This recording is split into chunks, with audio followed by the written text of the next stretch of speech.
Marcus Aurelius bir keresinde şöyle demişti: "İyi bir insanın nasıl olması gerektiğini tartışarak daha fazla zaman kaybetmeyin, iyi bir erkek olun." Günümüzün sosyal medya labirentinde kişinin kız arkadaşına ya da eşine ilgi ve nezaket göstermesinin bir zayıflık işareti olduğu düşüncesi hakimdir. Bu da zorlayıcı bir soruyu gündeme getiriyor: kadınlar şefkatli erkeklere gerçekten değer veriyor mu? Çoğu zaman bir erkeğin iyilik algısı ile eylemlerinin gerçekliği arasında bir kopukluk vardır.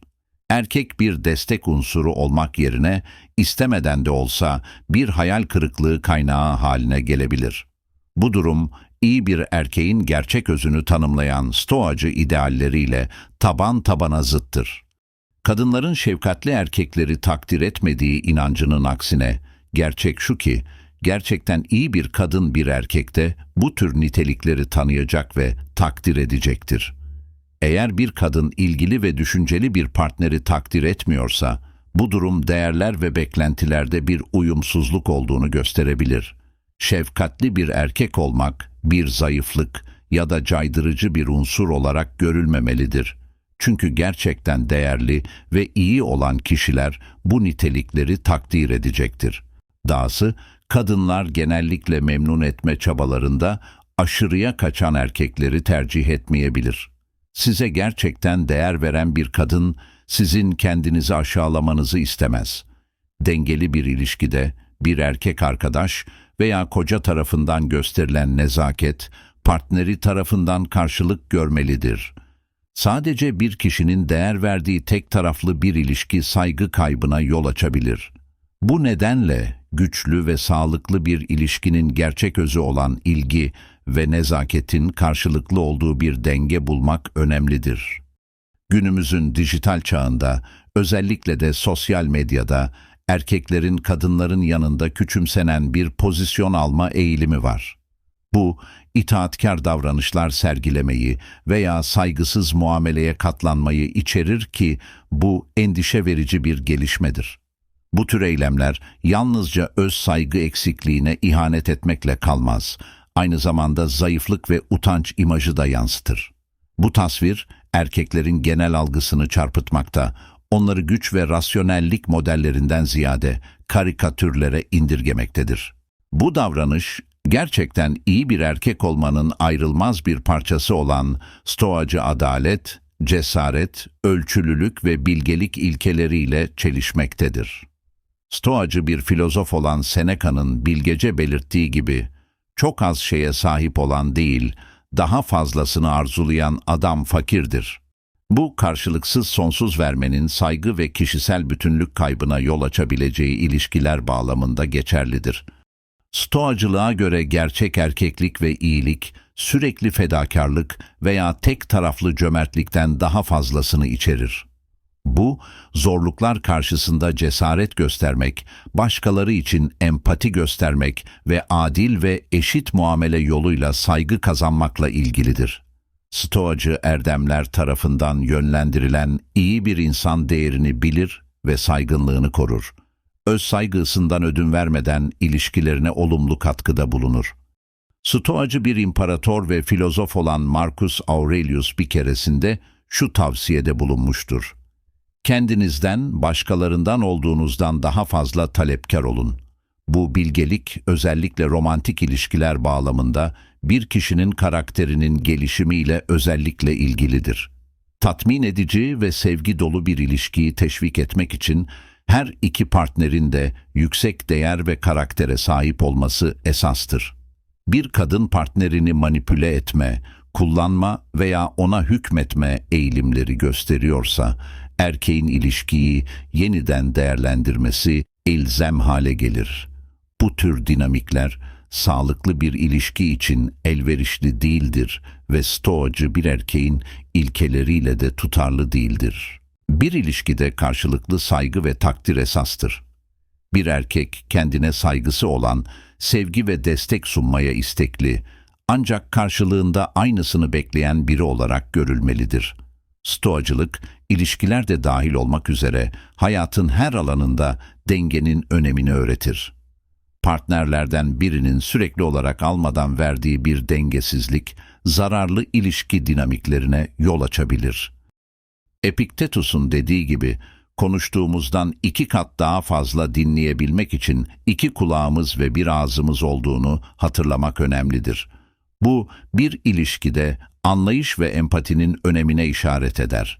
Geçici olarak zorlanan ve tam olarak karşılık veremeyen bir partneri terk etmek tavsiye edilmese de, her durum ayrı ayrı değerlendirilmelidir. Ancak çabalarınızın karşılıksız kaldığını ve sürekli olarak sömürüldüğünüzü düşünüyorsanız, ilişkinizi yeniden gözden geçirmenin zamanı gelmiş olabilir. İyi bir partner, diğerinin değerini bilir ve takdir eder. İlişkinin büyümesine ve refahına eşit şekilde katkıda bulunur. Kendi kimliğinizi ve saygınlığınızı korurken bir ilişkide destekleyici olmanın dinamikleri arasında gezinmek hassas bir dengedir. İyi ve destekleyici bir arkadaş olmak övgüye değerdir. Ancak bunu aşırı muhtaç veya yapışkan olmaktan ayırmak çok önemlidir. Sürekli mesajlaşma veya zorba davranışlar gibi eylemler bir kadını istemeden uzaklaştırabilir, çünkü güven veya bağımsızlık eksikliği olarak algılanabilir. Bu tür davranışlar genellikle partnerin ilişkiyi uyarıcı olmayan ve sıkıcı bulmasıyla sonuçlanır. Bir erkeğin ilişkide öz saygı ve öz değer göstermesi önemlidir. Bunu yaparak partnerine, kendisine ve dolayısıyla ilişkisine değer verdiği sinyalini verir. Bu kavram biraz da kötü çocuk olarak adlandırılan erkeklerin çekiciliğiyle ilgilidir. Onların çekiciliği genellikle görünürdeki kopukluklarında ve kendilerine odaklanmalarında yatar. Daha az yatırım yapmış ve daha çok kendi istek ve ihtiyaçlarına odaklanmış göründükleri için bir zorluk teşkil ederler. Başlangıçta bu bir kadın için ilgi çekici olabilir, çünkü onun ilgisini kazanmak bir meydan okuma gibi görünmektedir. Ancak bu ilgi genellikle kısa ömürlüdür. Epiktetos'un bilgece söylediği gibi, başımıza gelenlerden değil, başımıza gelenler hakkındaki düşüncelerimizden rahatsız oluruz. Bu bağlamda algılanan meydan okuma genellikle sadece bir cephedir. Sonunda kadın bu tür kötü çocukların ben merkezci doğasını ve gerçek duygusal bağdan yoksun olduklarını fark edebilir. Bu farkındalık genellikle ilişkinin derinlikten ve karşılıklı saygıdan yoksun olduğu sonucuna götürür. Daha sonra da dengeli, karşılıklı saygıya dayalı bir ortaklık aramaya karar verilmesini sağlar. Dolayısıyla önemli olan kötü çocukların kopukluğunu taklit etmek değil, destekleyici olmak ve ilişki içinde kişinin bireyselliğini ve öz saygısını korumak arasında bir denge kurmaktır. Aşk ve ilişkiler söz konusu olduğunda, değer verdiğiniz kadına karşı nazik ve özenli olmanın bir zayıflık değil, bir erdem olduğunu anlamak çok önemlidir.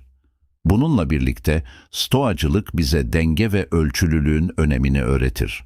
Marcus Aurelius'un da belirttiği gibi, en iyi intikam yanlış yapandan farklı olmaktır. Bu, aşkta bile öz saygınızı korumanın önemli olduğu anlamına gelir. Derin sevgi, kişinin onurunu ya da mantığını kaybetmesine yol açmamalıdır. Kendinize saygı gösterin ve saygısızlığı ya da manipülasyonu asla kabul etmeyin.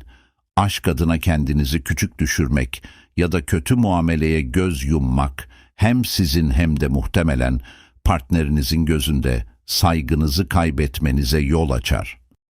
Dahası, potansiyel bir partnerin karakterini değerlendirirken fiziksel görünümün ötesine bakmak önemlidir. Büyüleyici bir dış görünüş her zaman övgüye değer bir karaktere işaret etmez. Dürüstlükten, nezaketten ve sevgiye karşılık verme becerisinden yoksun biriyle kurulan ilişkinin tatmin edici olması pek olası değildir.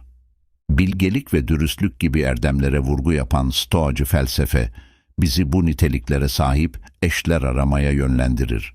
Kendinizi bu erdemlerin olmadığı bir ilişkinin içinde bulursanız, ilişkiyi daha sonra değil de daha erken bitirmek daha akıllıca olabilir.